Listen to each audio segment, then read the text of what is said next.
Wow, ang lalaki ng crayfish! Naghahanap ka ba ng bago at higit sa lahat masarap na recipe na siguradong magugustuhan ng iyong pamilya? Dahil popular and in demand ngayon yung crayfish, swerte tayo at nakakuha tayo ng magandang quality.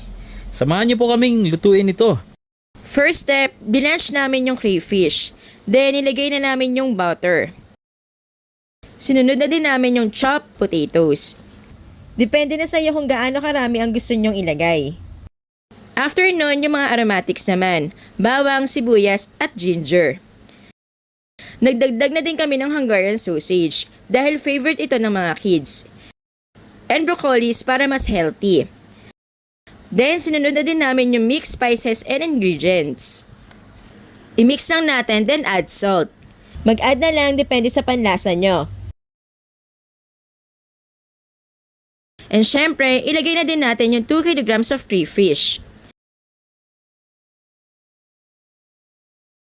We also added honey, pero optional lang naman ito.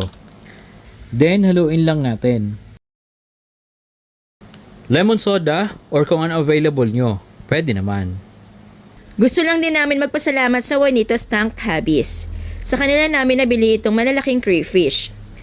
Pwede nyo sila i-contact sa Facebook page nila, Juanito Ching or Juanito's Tank Hobbies. Responsive naman sila magsagot ng inquiries and mabait din po mga staff nila. At syempre, hindi mawawala yung yellow corn. And top it with chili peppers. Nako, kapag ito ang ulam nyo, sigurado mapapa-exercise na naman tayo nito.